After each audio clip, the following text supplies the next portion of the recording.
I've been in Alaska now 45 years. The last 35 I've been teaching cross-cultural communication, either for Alaska Pacific University or the University of Alaska system. I got into that because I was teaching in rural communities where so much misunderstanding occurred between newly arrived professionals. And I tried to do my best to be a liaison between the community and these new professionals who kind of circulated through the village. Because it's not a matter of deliberately trying to discriminate against anyone, but the effect of miscommunication is indistinguishable, and sometimes with negative consequences.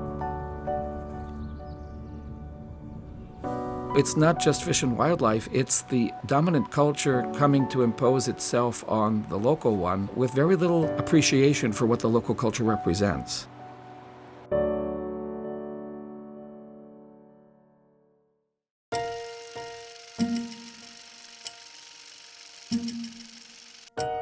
The first ones would have been school teachers who came with their own agenda, not just to teach reading and writing, but to stamp out the local language.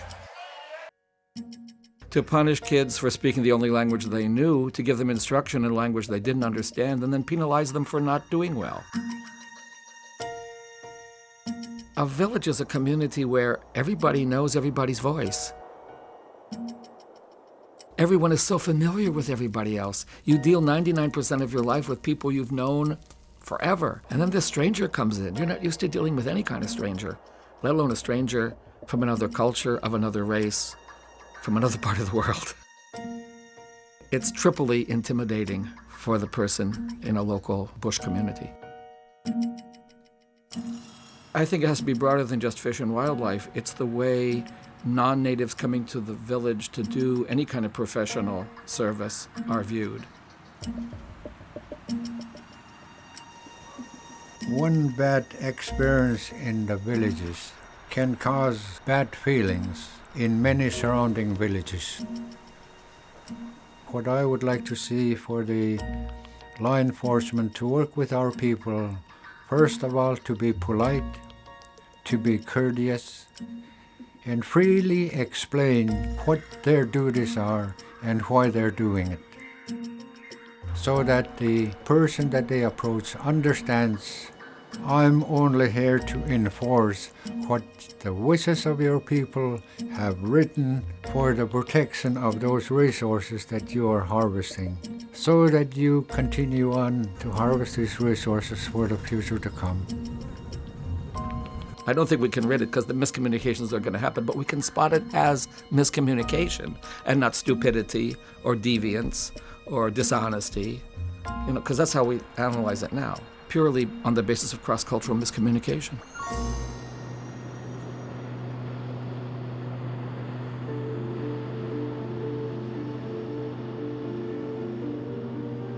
One of the biggest differences that I've encountered is simply the pace at which things move, the tempo at which people talk. If you're from the northeast part of the United States, or maybe the West Coast, you probably have a pretty fast tempo by which you do everything.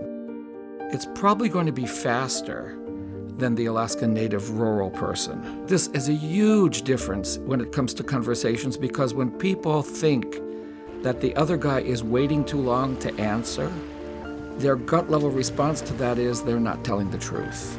Someone who takes too long to answer the question is potentially making something up. Not just tempo, but volume, for example. We all have a volume dial that was set before we were two, and there's the regular volume at which we speak. Most Alaska Natives have a much quieter volume dial setting. Again, it sounds like they're not trying to answer the question. Loud talking sounds confrontational and aggressive. You're not going to behave that way in front of a law enforcement officer. It's another level of misunderstanding that inevitably is going to occur. When they're speaking in a language that's even their second language, people are especially careful with what they say. They have to pause even longer, most probably, to be sure they're telling the truth, not saying anything inaccurately, in a language that they're not totally familiar with. You add the linguistic complication, and the pauses get even longer, which tends to convince the interrogator that the person being questioned is lying.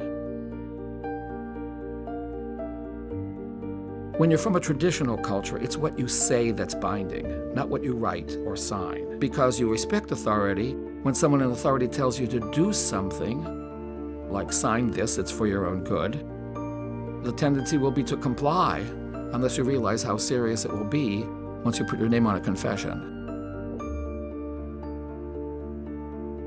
In the dominant culture, if you're honest with someone, you look them right in the eye. In many traditional cultures, if you really respect someone, you behave in a humble way before them, which means looking down. The respect in one culture looks like dishonesty in the other. I remember hearing of an Alaskan Native Village Safety Patrol officer going to interview a suspect with a trooper. The trooper was a non-native. They went and interviewed the same guy, and as they left the house, the trooper said, "Well, I guess we got our man. He's obviously guilty." And the Alaskan Native guy said, "What do you mean? He's obviously innocent." They had come to two completely different analyses of the same interrogation of the same man at the same time and place.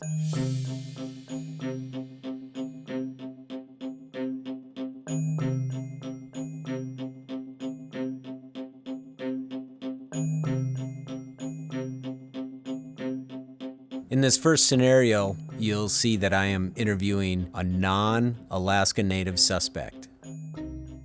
This person, for this scenario, has indeed committed the crime.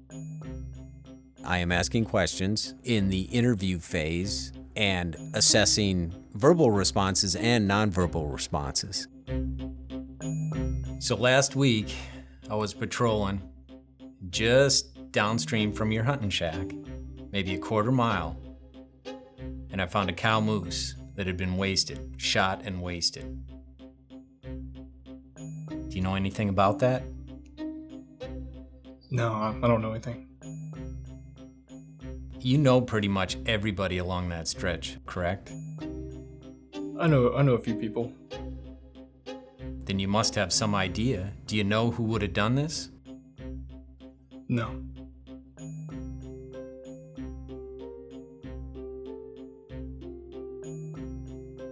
You got nothing for me?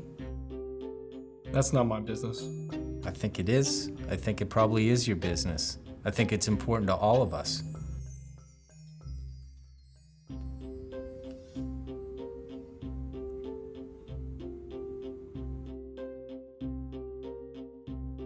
Everything we got, everybody we've talked to, all the evidence dictates that you were the one that pulled the trigger on that cow.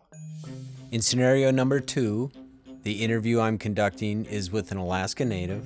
We are discussing the same exact crime, but this Alaska Native is not guilty. What you will see is the similarities of the responses, even though one committed the crime and one did not. So last week, I was patrolling just downstream from your hunting shack, maybe a quarter mile, and I found a cow moose that had been wasted, shot and wasted. Do you know anything about that? No. You know pretty much everybody along that stretch, correct? Some? Then you must have some idea. Do you know who would have done this? No.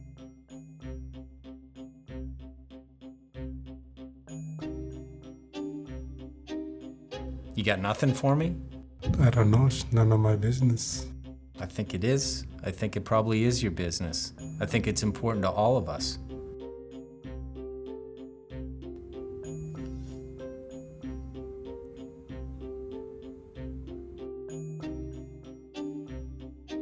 Everything we got, everybody we've talked to, all the evidence dictates that you were the one that pulled the trigger on that cow.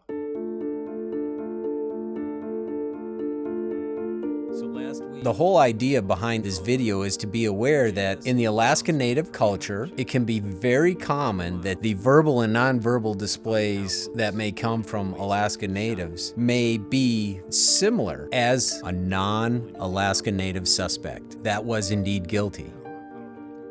So it's all about awareness. None of this is black and white. None of this is 100% at all. These cultural traits, when being confronted by a law enforcement officer, are things that are important for the officer to know that are common. It's okay if you're not getting looked in the eye. It's okay that they're nervous. The best answer you may get from an Alaska Native might be a simple no, and then a look away. That might be it. That might be, in their mind, a firm and adequate denial to a crime they didn't commit. Understand these cultural traits and that they are common within the Alaska Native culture. These situations do arise, and that creates in the community even greater suspicion of not just the efficiency but the honesty of the system. Being aware that these behaviors are different across cultural boundaries is already a huge step.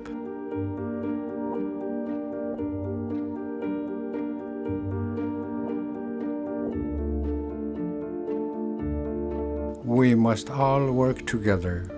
The U.S. Fish and Wildlife Services are providing those services only to enforce the wishes of our people so that a future generation will have the same resources available to them for the future to come.